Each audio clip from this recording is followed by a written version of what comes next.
Welcome to the Stygion Stanley Podcast. This is our first episode, and in each episode, we're both going to pick one of our favorite movies, and we're going to discuss the movie after we've recently rewatched it. And first, I want to talk a little bit about how we met each other. I used to be a strip club manager at a club in Houston, and JD was a DJ there. And do you want to mention anything about that experience? I mean, nah. It's kind of how I feel about it. But we stayed in touch, and we also worked on the Goetia Diaries. JD played Alan Zimmer, one of the characters in the movie, and he gave me a lot of feedback on helping me and pushing me and motivating me to get that movie made, which I really appreciate. And I directed a short film called Teacup, which you wrote. And do you want to talk a little bit about what that film is about? I guess it's kind of like a mini homage to like the old Twilight Zone. I watched a lot of Twilight Zone when I was a kid. Anything Richard Matheson. I always enjoyed like the little twist. You know, like at the end of the episode, you'd find out that like nothing was as it seems, and that kind of the Teacup is kind of like that with the main, even though it's really short, but like it's leading you down a certain path, and then just pulling the rug right out from under you. At least that's the idea. Right. I think we're definitely trying to go for a Halloween vibe and make it seem like the old lady is the victim, and then we pull the rug out from people. And that short film seemed to get a lot of good feedback, and some people said they wanted to see a full-length version of that story, so maybe someday. Yeah, that'd be interesting. I mean, several of what's his name's movies? Is it Tim Burton? Yeah, several of Tim Burton's movies were shorts that he did first. Yeah, I think Vincent, right, and Frankenweenie. Yep. The two films that we're going to talk about today are Hellraiser from 1987 and Critters from 1986. And first up is Hellraiser. Hellraiser came out in 1987. It's around an hour and a half, which I think is the perfect length for a horror film. And my first exposure is I used to live in Hawaii. And before I had watched Hellraiser, actually, let me back up. I remember seeing the trailer, images from the trailer, and the movie poster in a video store in Los Angeles when it came out when I was like 7 years old. Yeah. And the images of Pinhead just always stuck out in my head. It's like, what the hell is that? And I always remember that, but I actually didn't get around to watching it until the 90s. And I was reading up on Clive Barker, and my dad had taken me to a bookstore, and I actually found this. So you can see it. So this is an autographed copy of The Hellbound Heart. And apparently, I guess when I bought these, the guy at the register, he said that Clive Barker had just been in the store, and it was in Kauai, because I guess he lives or had property in Kauai. And he autographed a bunch of the books there. So I bought as many as I could that day, like the Books of Blood and Hellbound Heart. And I read that first before I watched the movie, because I had to track down like a VHS copy of it. And VHS. I got back making us sound like we're old. We're pretty old. So I got really into Clive Barker in the early or mid 90s. And how about you? What was your first experience with this movie? What I can remember. I used to get Fangoria magazines when I was a kid. I was kind of a little fucking weirdo. And I didn't have a subscription or anything. It was just when we would see them. I would be, going to different truck stops and stores with my uncle. And I remember it was probably right before Hellraiser 2 came out, because I remember like the cover was Pinhead, and I had never seen any fucking thing like that. And I was just like, Fangoria magazine, I was about it.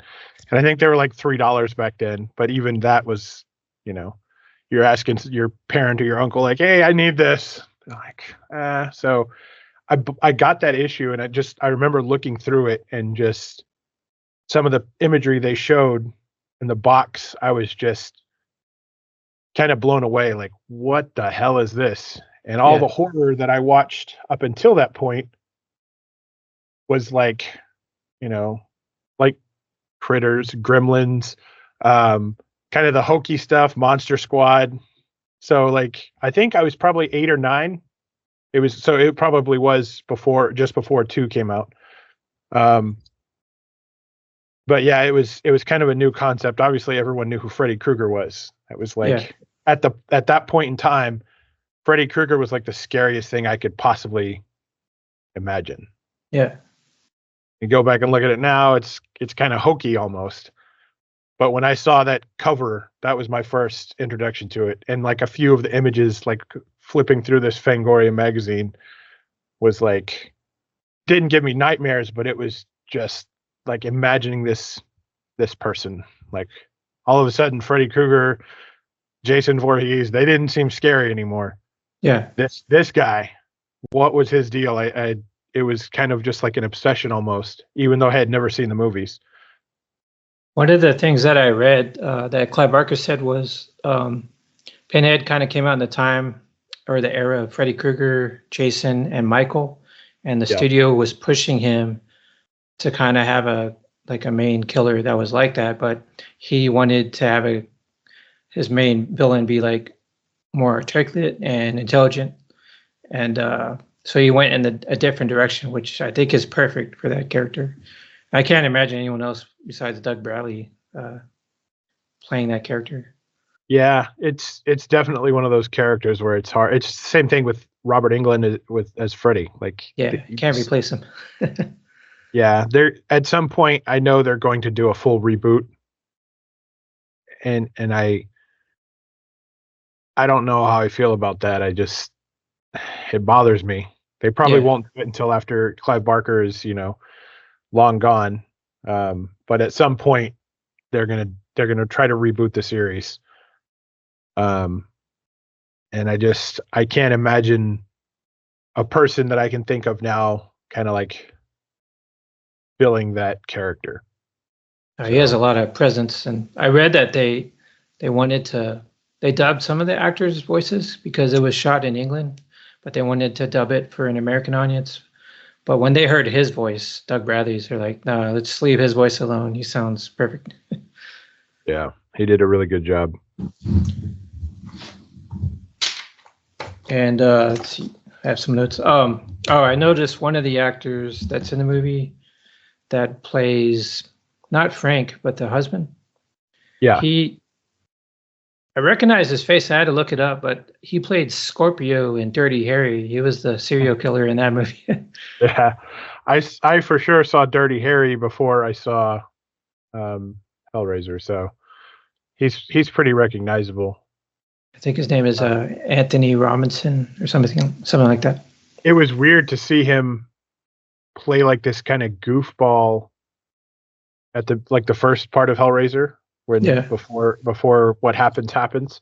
I guess we don't have to worry about spoilers, right? If someone hasn't seen Hellraiser by now, then right. No, I think our all right. So before Frank, takes his skin and then he acts more sinister. It was weird seeing him like as this kind of goofy, kind of just a douchebag. Yeah. One of the I was looking at like I guess what you could call like the pedigree of the characters that play roles in the movies. And I don't know them from much. Like the people that were in Hellraiser, the girl, I guess that was her first movie that played Kirsty. Mm-hmm. I think that was her first role. And I don't know that I've ever seen her in anything other than Hellraiser franchise, because I think she was in 2 or 3 other ones. Right. I know she's in part 2, but after that, I don't know what else she's been in. I thought they brought her back in 3, but I could be wrong. Like at the end of 3, like they referenced her and she was like a cameo almost. I need to I plan to go back and watch part 2 and 3. I've seen 3 a few times, but I don't remember much of part 2. And I recently watched part 4. One of my favorite, like, kind of little cameo things in Hellraiser. I don't know if many people even realize it. Obviously, you've seen Big Trouble in Little China. Yeah. The actor James Hong, who played Lo Pan, that's him at the beginning. Oh, really? It's yours. It always was. Yeah, he does the exact same voice as Lo Pan. So I always thought that was funny. It's like you never even see his face. I didn't realize that. Yeah, I guess that is his voice, huh? Yeah, I think I read somewhere that he's been in more movies and TV shows than any living actor. Oh, really? So chalk up another one, right? That you couldn't even see his face. Like the silhouette barely even showed him. But yeah, that's his character. Yeah, I really like the opening of the movie because from what I remember of the novella, the main character Frank, I guess he's kind of bored with life. He's tried like everything. Yeah. And as far as like pain and pleasure, BDSM, just drugs, and he's just looking for that next experience, and that's part of his reason why he finds that box, which from what I read is based on the Devil's Toy Box or some story. And I don't know if you've heard of that before. Yeah, I mean, I've heard that's what it's kind of based on. I guess the first time I saw the movie as younger, I think I was 11 or 12, somewhere around there. As I got older and I see it again every now and then, there's way more overtones of like the BDSM that I ever picked up on. Obviously, I didn't know much about that culture as a child. But as I got older, I realized like, man, this has got heavy, like all of it is very BDSM overtones, and even like, maybe it's one of those things like I'm being led just by my knowledge, but I think maybe even like the homosexual overtones are definitely in there. The characters are very androgynous. Yeah. And you mean the Cenobites? Yeah, all the Cenobites, like they're all kind of taken and made very androgynous. From what I remember of the book, same way they explain them. I guess just the voice and the femme Cenobite and then Pinhead, but outside of that, they're basically all wearing dresses, but like a dress kind of crossed with just bondage gear. Yeah, is exactly what it is. And it's the hooks and like the even parts that are pulling their flesh apart on their chests, and a lot of BDSM stuff, which I imagine is just something that Clive Barker is into. One of the things I did take away, I rewatched it the other day so I would be fresh. I was thinking like how that movie has kind of like informed the zeitgeist. You can walk down any street of any major city, especially around certain clubs, and there are people dressed like Cenobites. Like, yeah, 100%. The piercings, the body modifications, even like people that are into latex. You're like, oh yeah, like all these fucking people are dressed like Cenobites now. And I don't know if everyone thinks of that. And obviously I wasn't into the scene when I was 8 years old, 9, whatever. But I wonder if that was always a thing with like the goth culture, or if it evolved, because it seems like it is definitely kind of like invoked itself into existence, right? It's people are dressed like that now. They walk down the street and they could be Cenobites, put some white makeup on them and give them the scleral contacts. And yeah, I remember reading an introduction that Clive Barker wrote for one of his collections. I don't know if it was Books of Blood, but I remember he was saying how he was dragged out of his house by his partner, or like, hey, it's Halloween night, we need to go out, dress out, meet some people, or just get out of the house for Halloween instead of staying home. And then he said when he was wandering the streets and going to the different clubs, that he kept seeing characters from his movies, like like Pinhead and Cenobites and I think Candyman, and that must have been a pretty surreal experience. Yeah. Yeah, especially if he came up with any of those images from like nightmares. And he's just walking around and like, oh shit. Yeah. So I want to talk about the music a little bit. I guess there's three things I noted. Originally, Coil had made a soundtrack for the movie, and it was, I guess, rejected, or they didn't think it fit the movie, and that was released. Yeah. But I really love the score by Christopher Young. That's like one of my favorite horror movie scores. Like, it's super evocative to me. Oh yeah. It's like kind of iconic for that movie. Yeah. It immediately set like a more sinister tone. Like, it doesn't have all the kind of kitschy, you know, I love John Carpenter, but like all the kind of cheesy John Carpenter, like, you know, The synth music. Yeah. yeah, like the synth music with the beat and then a little whispering. Like, it definitely set itself apart from the other slashers that were popular. I think even Freddy Krueger movies had like some synth music back in the 80s for sure.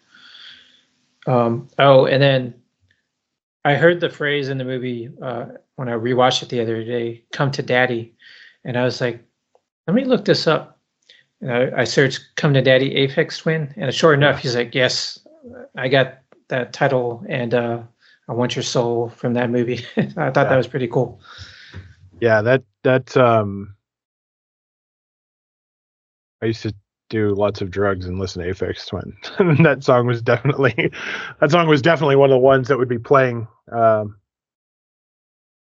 the background.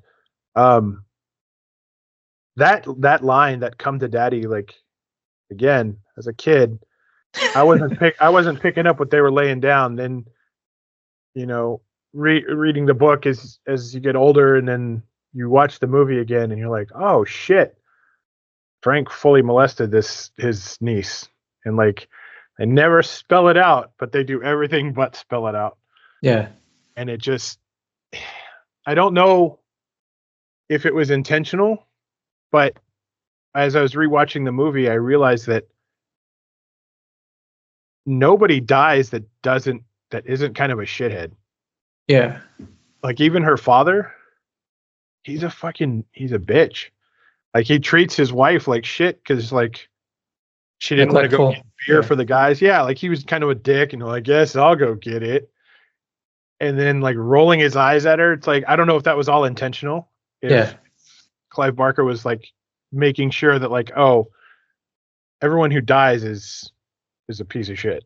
Like, in some way. But I did notice that they very specifically made sure that these people are all, I don't want to say had it coming, but they all had it coming. I read that the budget was like under $1 million, and this was Clive Barker's first movie, and I think he did pretty good. They only had one camera for most of the scenes, so that's why there's like not a bunch of angles. Yeah. But I think the camera works pretty good. The special effects, I think, was good for the time, and you said they kind of ran out of money towards the end for the climax, and you kind of do see some cheesy like lasers at the very end when I guess they're going to other dimensions. But what do you think of how it holds up? I like the special effects are really cool. Obviously, that was, you know, why I was into the Fangoria magazine, was I liked looking at those things. My uncle would help me kind of like experiments. We didn't have a camcorder or anything, but like recreate special effects from different movies if I was interested in it. Yeah. And that one, when they have Frank first, like, reconstituting, right? The blood is going back onto the skeleton, and like it starts crying like a baby, which was super creepy back when I first watched it. My uncle was explaining to me, like, oh yeah, that's wax. They played that video in reverse. Yeah, I was going to ask you, like, those scenes, and I think the house at the end, like, that must have been reverse footage, right? That was a trick that a lot of special effects people did when they used practical effects, is the wax melting off of something. Okay. I think they did that in some of the scenes in like Poltergeist too. Like anytime you see something melting, for sure the guy in Temple of Doom, or no, Lost Ark, when he like looks into the ark and his face Oh melts. yeah, yeah, Yeah. So my uncle like helped me create that effect, and it was really fun to do. We had like a plastic skeleton, and we melted wax on a little burner, and used a paintbrush and just painted the wet wax over layer after layer after layer after layer. And it probably took 3 days. We'd do a couple hours each day until we got it, and then just like a heat gun to melt it off. It's like hours and hours and hours of work and like a 20-second payoff. oh yeah. Which doing it without recording it seemed like very anticlimactic. But for a movie where you're recording it and you have it forever, and that effect is super cool. The gore, and the wetness, the moist look of everything after Frank comes back I thought was really well done. Yeah. One of the things that they do in movies that gets to me sometimes is like, I'll say like, oh, I watched that movie and I felt like I needed to take a bath afterwards. Where everyone has dirt under their fingernails. Oh yeah. And everyone's hands are dirty. That just, they make their face dirty, but it's like their fingernails and their hands are just filthy. That homeless guy they kept showing, Frank, had all that. Oh yeah, I saw that. I was gonna say, I remember, man, his fingernails. You can see the dirt underneath the fingernails. Yeah, it was like clay almost. It was thick, and that that kind of sets the tone for me. Like the bugs and the rats I don't get like creeped out by that shit. But like watching a movie where someone's hands are dirty and they keep showing them.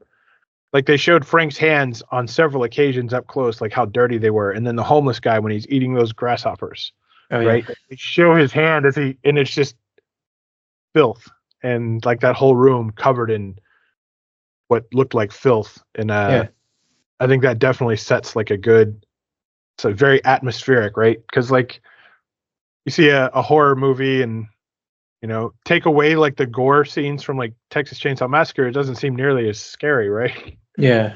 How gross everything was, the grime. Same thing. If they were in a nice, well-lit, light room in Hellraiser, like, if the house didn't look all old and covered in a layer of soot and grime, wouldn't be as effective. Yeah, and then the alternate is when the Cenobites show up, right? And they're all like glistening in their vinyl outfits. One thing I read that so I guess Clive Barker never called him Pinhead. Like that just kind of came about through fans. And in the Scarlet Gospels, he like finally talks about it. How like I guess Pinhead's like, don't ever call me that. But he acknowledges that he knows that's what people call him. And he was never meant to be, I guess, like a main figure. He just became popular with audiences, and then that's what started the franchise. Because I don't think he. I'll have to reread the novella, but I don't think he has like a primary part. He's just one of the Cenobites in the book. Yeah, I don't know if you remember. Yeah, in the the Cenobites were kind of all referred to as like their own entity, right? Like it wasn't like a person that they named. The comic books, I don't know if you ever got into those, the Hellraiser comic books. They do focus on like Pinhead. He is like a more of a main character.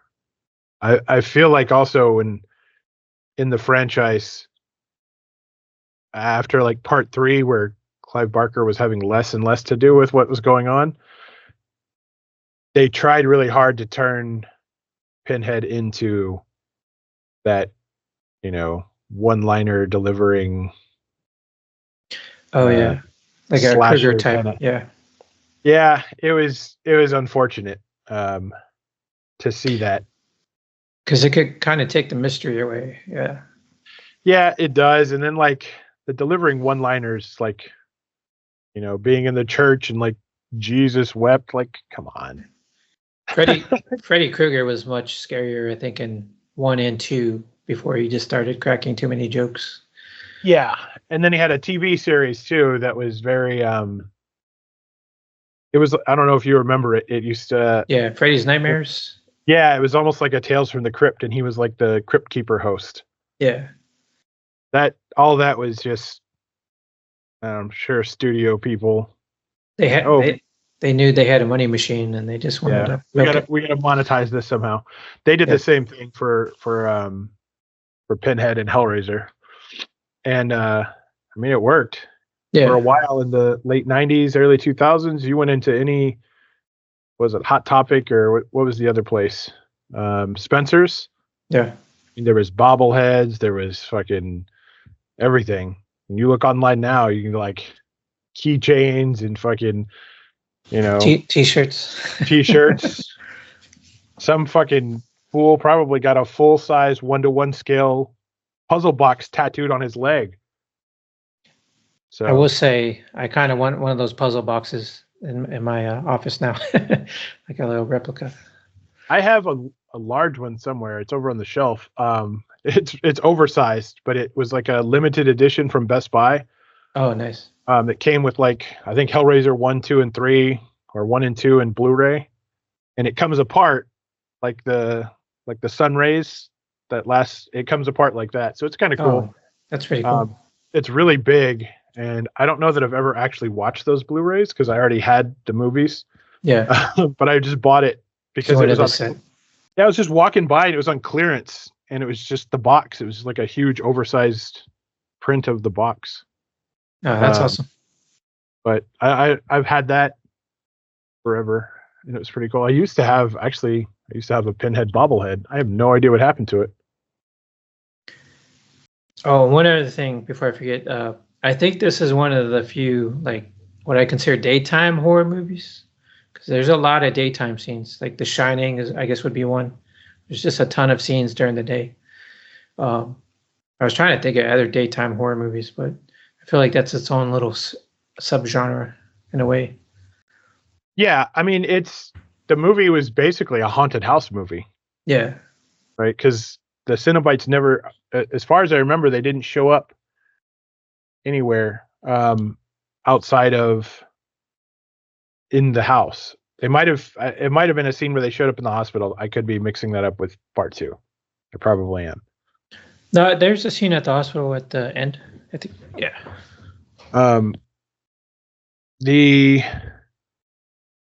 I guess like the special effects that they used wouldn't really work in like it has to be very intimate, right? For like the scenes they shot. Yeah. The lighting, the gore. I mean, Jason Voorhees, came out of a fucking big ass lake and stalked people through the woods. Oh yeah, I guess you can consider some of those. Yeah. Freddy Krueger is in all kinds of places. Yeah. He'd pop into anywhere. But like the Cenobites, it's hard to imagine them like standing in the middle of a field, right? Yeah. Like daytime or nighttime, like they'd be so out of place. Yeah. It's like they have to. They have to be in a dark room. Yeah. Yeah, like and I guess it fits because they have to be summoned. So yeah, it's not like they're just pursuing people through the streets and I guess I don't know. The box is kind of like it's like a representation of like almost kind of hidden desire or something like that. It's not to be like a shameful thing, but it's almost like a new form of masturbation, right? So they're hiding. It's like this event that they create. Frank and whoever else, they're seeking out what you were saying earlier. They were seeking out, something new, something ultra sensory that they couldn't find elsewhere. I couldn't. So I haven't seen, to talk about a little bit of his other movies. I haven't seen Nightbreed. I've seen Lord of Illusions, which I really liked, especially when it first came out. I need to go back and rewatch that. And then other adaptations, Candyman, I like the first one. I like Midnight Meat Train, and I think there's one called Dread that was pretty good. Yes. What do you think of some of those? I I was a big fan of Nightbreed when I was a kid. It's it's weird that that's him. It's more campy. I don't know how much control he had over that being made. I think it's kind of got a cult following now, but if I remember when it came out, it was not well received. Yeah. And I don't know. Some of these movies that aren't well received, I always wonder. Like vampires were popular at some point in the late '80s, early '90s because you had The Lost Boys, you had Children of the Night, you had Nightbreed, you had Interview with the Vampire, I guess. later on. Later on. I can't think of the movie's name. The movie with the vampire next door neighbor. I can't ever think of the name of that. I think I know what you're talking about. Yeah. It always Fright Night. There we go. Oh yeah, Fright Night. I was imagining the cover.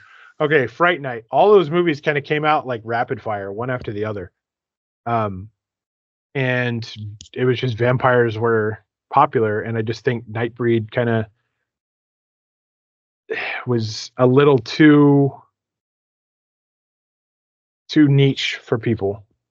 And it was good. I liked it. I like Children of the Night also, which is a weird take. The vampires slept underwater and puked their lungs out as breathing sacs while they were underwater. And that one was odd. Bright Night, obviously kind of campy. Lost Boys, the greatest vampire movie ever made. Still one of my favorites for sure. Yeah. The lines delivered in that movie, I mean, just endless, right? We'll have to talk about that movie on one of these episodes. Yeah, for sure. But yeah, I think like some of his other movies, I don't know that even his name was well enough known to like mainstream people, right? Yeah. Certain directors, people just hear the name and they're like, oh, that's going to be a great movie. I don't know that he achieved that status ever. He only made 3 too. Like I thought that was surprising, but I mean, he had his hands in a lot of other things like painting and his books. Yeah, he's got so much stuff going on. He designed those action figures that McFarlane Toys did.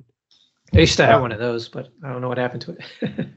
Those things were cool. I could never bring myself to buy them because I hate Todd McFarlane. So it's a story for another time. But like as much as Rob Liefeld. I like Rob Liefeld. Yeah, I don't like Todd McFarlane. He just strikes me as a straight douchebag. I don't fucking like the guy. So I couldn't bring myself to buy those Tortured Souls, but I used to see him in the comic book stores and like, you know, some of the head shops you'd go into, and I'm like, man, those look really fucking cool, but I'm not going to buy it because that little fucking Todd McFarlane shit up in the top right corner. Yeah, he was doing so much stuff. I wonder sometimes if he was stretching himself thin, and so like he didn't focus enough on some of the stuff he's made. Some of the books he's written are really well done, and I feel like if he put that much focus into the movies, they probably would have been, you know, just better received, maybe better quality. But amongst horror fans, you say Clive Barker, and you know, yeah, they know who he is. I think I read that his books, the Aberrat books, which are really good. I think I heard that they were trying to turn those into a series of movies, and Disney was somehow involved, and like the talks kind of fell apart.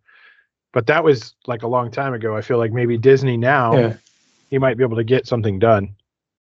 But Candyman 1 and 2 are good. I thought Candyman 2, Farewell to the Flesh, was better than the first one.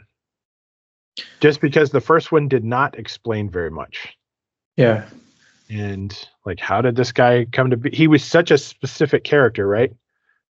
like so cool looking. The trench coat, the Yeah. hook, the bee. Why the bees? Yeah. They didn't go into it enough in the first movie, and maybe it was editing. There might be a director's cut somewhere, stored on a shelf. I guess, yeah, part two does explain a lot of the backstory. Now that I Yeah. remember. Yeah. Almost too much though. They almost went to it a little too much. But I feel like if the first movie had explained a little bit, the second movie wouldn't have had to spend so much time like validating this killer. But then at the same time, like I don't think Candyman holds up to the Cenobites. No. It's just a different league of the Cenobites are almost like Lovecraftian, right? Like they're above concerns of anything.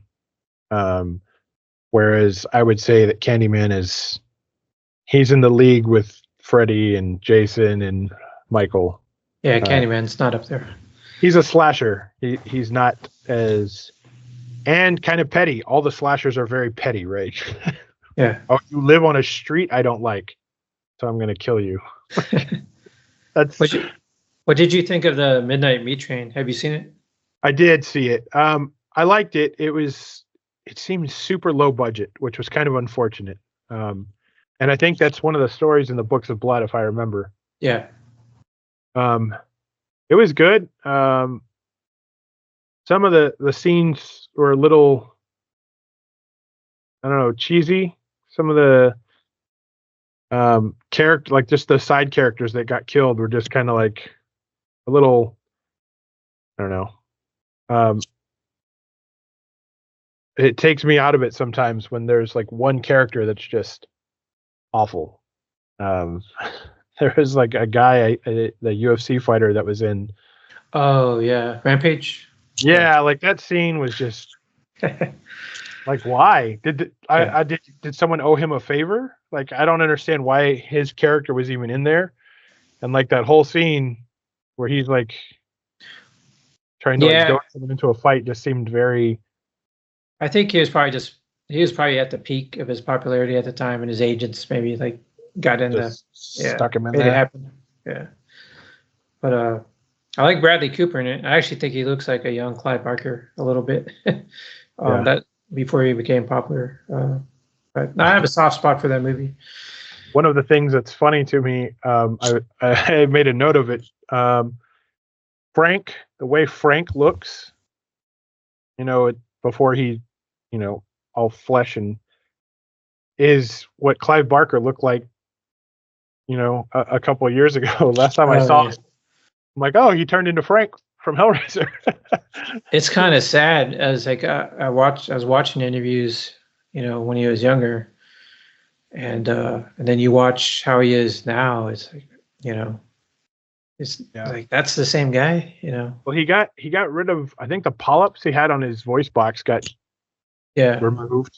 I know that was giving him that kind of super gravelly voice, but time. Everybody is time's bitch. So yeah, that's true. All right, well, let's move on to our second movie. I'll let you take the lead. Critters. I can't remember the year it came out. I think 1986. 1986. Directed by Stephen Herrick from San Antonio, Texas. Oh, nice. He also directed Bill and Ted's Excellent Adventure. I don't know anything else he did. Oh, really? I didn't know that. But I know he directed both of those. Critters is a sci-fi horror, I guess you would call it. Very campy. Wouldn't be considered scary to anyone under the age of 8 today. Almost certainly. But back in the day, everything was scary, right? So Poltergeist. Yeah. When I saw Critters, I was 7 years old, with my cousin. And yeah, I was super concerned there was going to be little creatures coming out from under my bed and, rolling across the floor and shooting little like poison darts out of their backs. So, they're super cool characters. The special effects people that did that movie, the Chiodo brothers, maybe it's Kyoto, I don't know, but spelled with a CH. They did so many practical effects, and I think I read that they still do claymation stuff. They're very well known for it. They worked on Elf.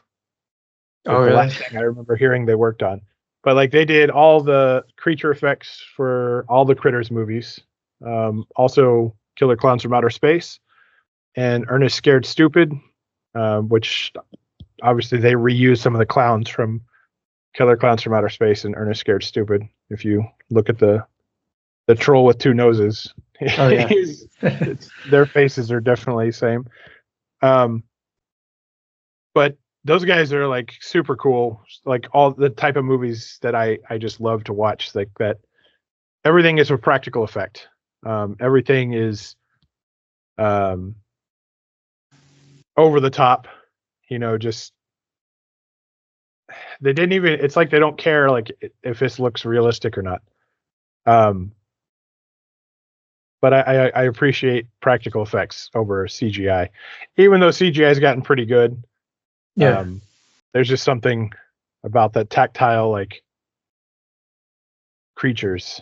I do remember, like, right, Critters came out, and then I think Gremlins came out somewhere right around that same time. Yeah, I read about that. Yeah. Yeah, and I remember kids that we would talk to, any kids that like horror movies, would get into these arguments on the playground about which ones were better, who would win in a fight between Critters and Gremlins. And I, of course, I love Gremlins, but I was always trying to explain to these kids, these idiots, why the Critters would win, why they would destroy Gremlins. And it was pretty simple to me. Is like the Gremlins rarely ever physically hurt anybody. They would sabotage things and kind of like a reverse. I can't think right now. Rube Goldberg machine. Oh yeah. Yeah, like a Rube Goldberg thing. They'd sabotage this thing so this and this would happen. Yeah. But the Critters would actually attack people and eat them. And they try to pilot a spaceship through space. So it kind of reminded me of Ghoulies, which I haven't seen in a long time. The creatures or that type of genre.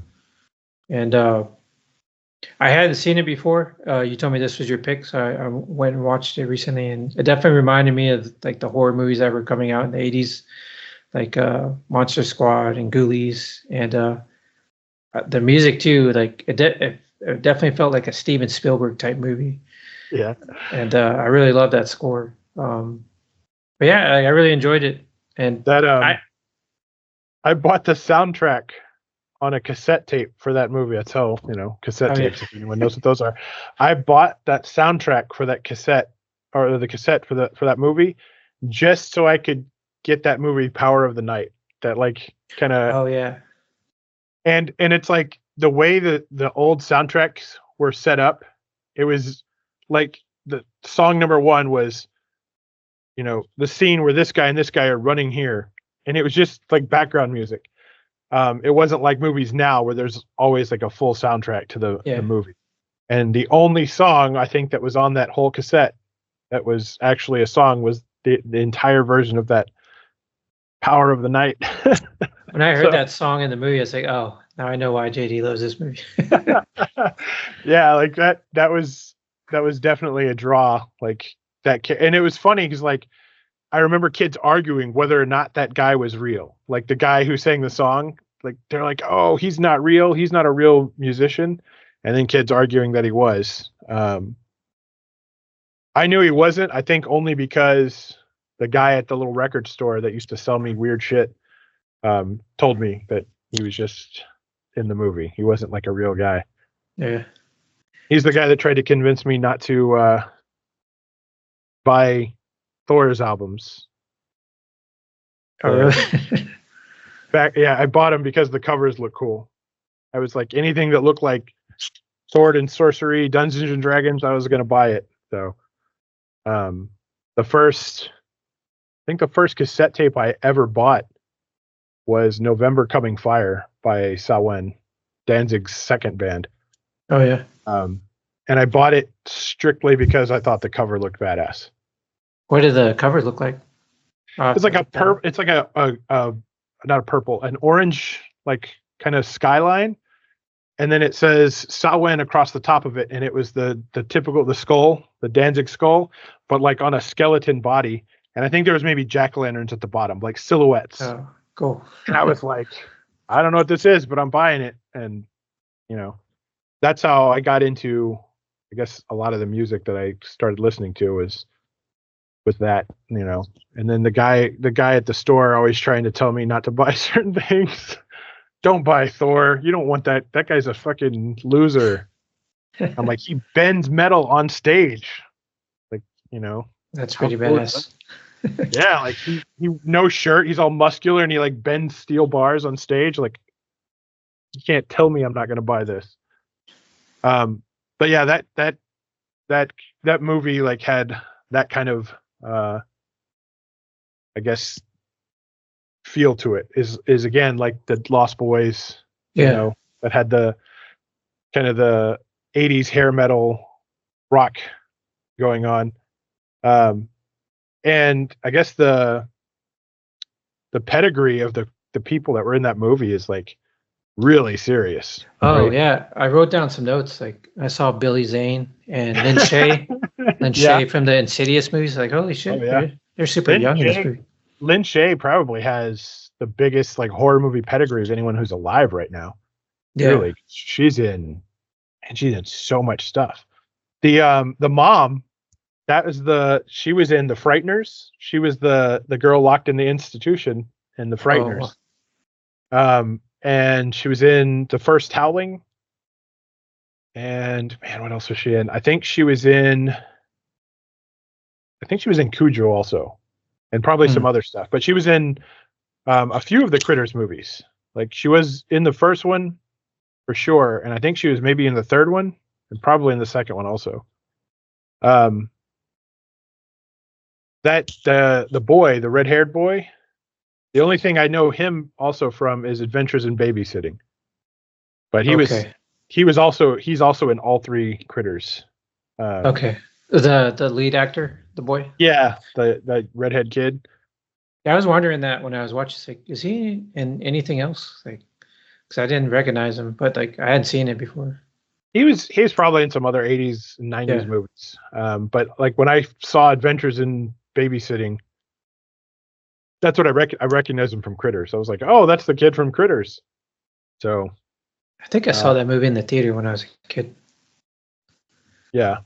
It's entertaining. But I don't know that he's done anything else other than that, but he was in all the Critters movies that I saw. And I'll have to watch the sequels. Yeah, Critters 2 is funny. Like the bounty hunters that shape change play a funnier role in part 2. Not more campy. It's the same level of camp, but it's pretty comical. They're looking for something to shapeshift as, and like on several occasions, I think there's a scene where he sees a movie poster or a VHS cassette of Pinhead. Oh, really? It starts changing into it, and the kid is like, no, and like takes it away from him. I believe that is a scene in part 2, but he ends up like finding a Playboy magazine. And he turns into one of the Playboy models. Which of course the kid whose Playboy it is he's very happy. He's having like some weird mixed emotions, right? Because like this outer space bounty hunter is now looking like this girl that he had in a magazine hidden under his bed. But yeah, the movie is it's fun. I like it that it's a lot of the horror movies I see today. It seems like they started with the concept and then I don't know if they ran out of money or time or they just never finished an ending. Like it's like the endings of these movies just fizzle out sometimes. And I'm like, did you write an ending? Did you plan anything? Because it seems like sometimes, and it's a lot of these uncorked films and, some of the really like awful, intentionally awful or otherwise stuff. It just seems like they don't have a set ending. Yeah. And one of the things that I appreciate about Hellraiser and Critters is they both let you know at the end of the movie, like, this isn't over. Yeah. Right. They replay the whole scene with Lopan giving the box to somebody. I read an interesting theory that Lopan got his powers from the box, and Oh yeah. he's the same character. I don't know like if any of that is intentional, but I thought it was really funny because if you remember in Big Trouble in Little China, when his eyes are glowing, it's the same effect as like the light coming out of the box. Oh yeah. So that's another movie we need to talk about. Big Trouble. Yeah.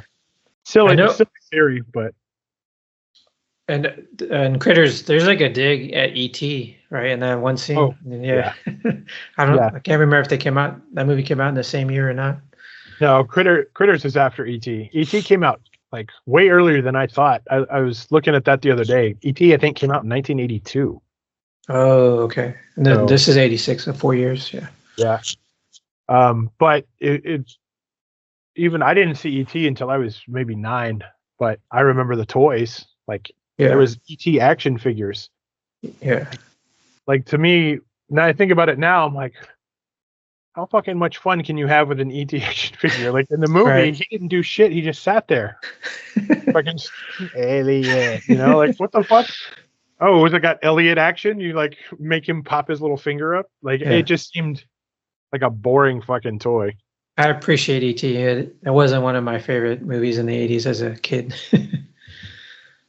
One of my friends that I've had since we were 4 years old, still friends with him to this day.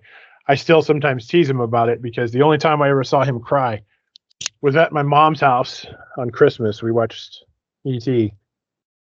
and he like fucking lost it, man. He was like under the coffee table crying. So I still tease him about that, even though it's just because that's the only time I ever saw him cry. Yeah. So, but yeah, I like when the horror movies like do digs at each other, like little Easter eggs, they call them. I wish more movies did that back in the day because, it just would have set a better precedent. Like all these fans want crossovers and we're never going to get them except maybe with AI now. All the crossovers can happen. Oh yeah. But like, a Critters crossover with Ghoulies, right? Yeah, that'd be interesting. I mean, it'd just be fun, like, or Critters and Gremlins. Any of that kind of thing would be interesting to do. I've been pretty disappointed with like a lot of the crossovers that we did get, like Freddy versus Jason and Alien versus Predator. It's like it never lives up to what we were hoping for. I liked Freddy versus Jason pretty good. Could have been better. Yeah, I like that they kept it kind of campy. They leaned more into the Nightmare on Elm Street than they did the Friday the 13th. Yeah. Lore, but I think that's just because Freddy Krueger's the movies were more popular, right? The Nightmare on Elm Street movies were probably more popular than Friday the 13th overall. Some of the Friday the 13th movies, I don't ever remember them coming out in theaters. I just remember seeing them on the shelf at Blockbuster, right? Oh yeah. For rent. But yeah, I think Critters would have been perfect for a crossover with lots of different things. And if you want to get crazy with it, even like a Critters versus Ash from Evil Dead. Oh yeah, that'd be fun. Like it's kind of a perfect setup for it. But yeah, the Critters was just one of those movies. It kind of just when you said to pick a movie, I don't know why critters just popped into my head right away. Yeah.